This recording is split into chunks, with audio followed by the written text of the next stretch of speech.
अस्सलाम वालेकुम नाजरीन, अवामी तनाज़ुर के नए व्लॉग के साथ मैं हूं खालिद भट्टी। आज के इस व्लॉग में हम बात करेंगे PSL 9 के हवाले से। नाजरीन, अब हम कोशिश करेंगे कि अगर हम दिन में 2 या 3 व्लॉग करते हैं तो एक जो है वो स्पोर्ट्स के हवाले से ज़रूर करें, बाकी सियासत के हवाले से और इलेक्शंस के हवाले से हमारा जो व्लॉग्स हैं उनका सिलसिला जारी रहेगा। लेकिन अब एक मुख्तसर, क्योंकि अब PSL हो रहा है, इसके बाद जब IPL होगा या कोई और बड़ी स्पोर्ट्स एक्टिविटीज़ होंगी तो वो हम उससे भी आपको आगाह करने की कोशिश करेंगे। इससे पहले कि हम व्लॉग की तरफ बढ़ें और आपको तफसीलात फराहम करें कि लाहौर कलंदर जो है वो कैसे टूर्नामेंट से बाहर हो गया है, इस तरह PSL 9 जो है वो 6 के 6 मैच जो है वो PSL हार गया है, इसके बारे में आपको आगाह करेंगे। लेकिन इससे पहले आपसे गुजारिश है कि अगर आपने हमारा चैनल अवामी तनाज़ुर अभी तक सब्सक्राइब नहीं किया, उसको सब्सक्राइब कर लें। आपको व्लॉग पसंद आए उसको शेयर करें, लाइक करें, महज़ब अंदाज से अपनी राय का इजहार करें, बेल आइकॉन ज़रूर दबा दें, टल्ली ज़रूर खड़का दें ताकि आपको बर वक्त हमारा व्लॉग मिल जाए। अब हम बढ़ते हैं। लाहौर कलंदर्स जो 2 दफ़ा का चैम्पियन था, उससे पहले 2 साल उसकी कारकर्दगी बहुत बुरी थी, लेकिन फिर 2 दफ़ा वो चैम्पियन बना लगातार शाहीन शाह अफरीदी की क़यादत में। इस दौरान इससे पहले जो PSL हुए 6, उसमें मुख्तलिफ तजर्बात किए। लाहौर कलंदर्स ने 1-2 PSL में बहुत अच्छा भी खेले, लेकिन ओवरऑल कारकर्दगी की बहुत तसल्ली बख्श या बहुत इत्मीनान बख्श नहीं थी। और हर PSL में ये होता है कि 1 या 2 टीमें ऐसी होती हैं जो कि बहुत बुरा खेलती हैं, बहुत अच्छा नहीं खेलती हैं और फिर टूर्नामेंट से पहले ही बाहर हो जाती हैं। टेक्निकल मतलब अब मैथमेटिकली बात कर रहे हैं, अगर हिसाब किताब की रियाजी की बात करें तो पिछले सीज़न में कोयटा ग्लैडिएटर्स थी, कराची किंग्स थी। उससे पिछले उसके अंदर जो है वो कोयटा थी और कराची किंग्स थी। इस दफ़ा वो टीम लाहौर कलंदर्स जो हैं 2 दफ़ा की चैम्पियन ने इस दफ़ा शाहीन शाह अफरीदी के साथ की क़यादत में ही हिस्सा लिया, लेकिन वो कोई अच्छा विनिंग कम्बिनेशन नहीं बना पाए।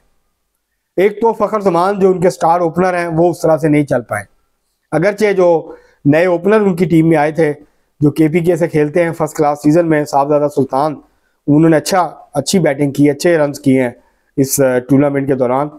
लेकिन ओवरऑल जो बैटिंग परफॉर्मेंस है वो बहुत आला या अच्छी नहीं हुई लाहौर कलंदर्स की, जिसकी वजह से फिर जो है वो उनके लिए प्रॉब्लम जो है वो खड़ी हुई और उसका नतीजा ये निकला है कि वो 6 के 6 मैच जो हैं वो हार गए।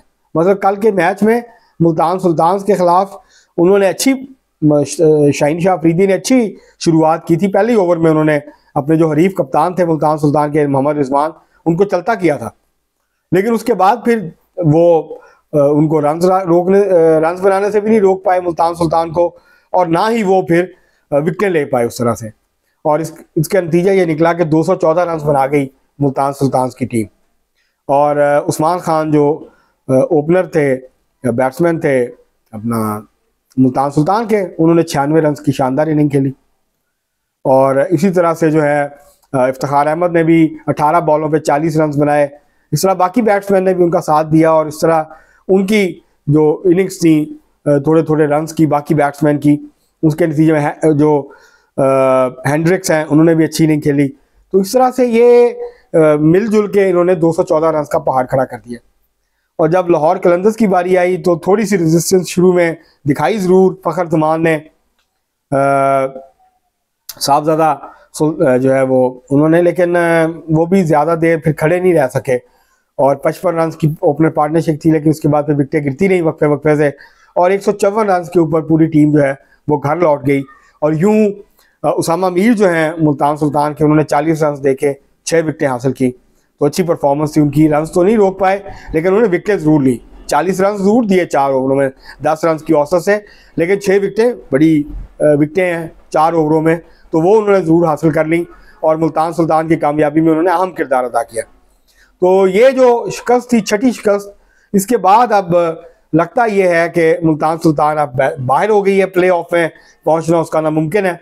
मोइज़ा भी अब उसको शायद वहाँ नहीं पहुँचा सकता जहाँ पे उसको प्ले ऑफ में वो हिस्सा ले सके और फिर फाइनल खेल सके। तो वो अब प्ले ऑफ की दौड़ से बाहर हो गई है, फाइनल की दौड़ से जो है वो बाहर हो गई है मुल्तान सुल्तान। उनके लिए अब ये है कि बाकी के 2-3 मैच जो बचे हैं वो जीत लें वो, ताकि कम अज़ कम वो अच्छे अंदाज से ख़त्म कर सकें, और जब अगले सीज़न में आए PSL 10 में तो ज़्यादा एतमाद के साथ आएँ, ज़्यादा जो है वो तैयारी के साथ आएँ और एक अच्छा कॉम्बिनेशन बना के जो है वो आएँ।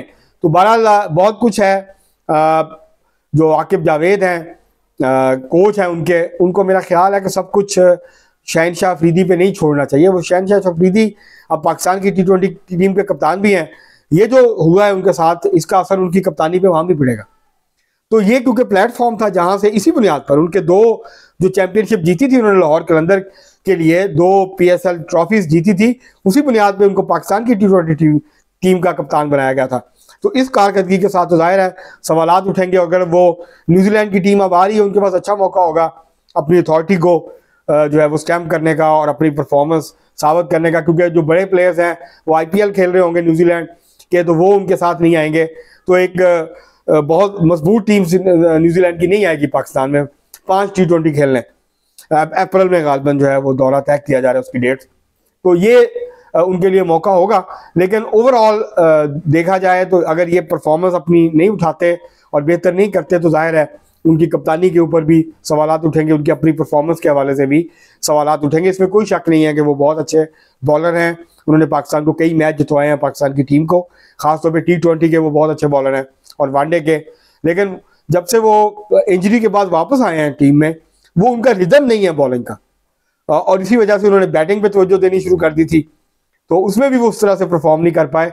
तो बहरहाल ये एक बड़ा सेटबैक है लाहौर कलंदर की इंतजामिया के लिए, और उनको बैठना चाहिए और ये सारी जो सूरत हाल है इसका हकीकत पसंदाना तजिया करके उसका जायज़ा लेके टीम को जो है वो इस सूरत हाल से निकालना चाहिए। ज़ाहिर है लाहौर के फ़ैन, मैं खुद भी लाहौर की टीम का, मेरी 2 फेवरेट टीमें हैं PSL में, एक लाहौर जो कलंदर्स है और दूसरी कोयटा ग्लैडिएटर्स है।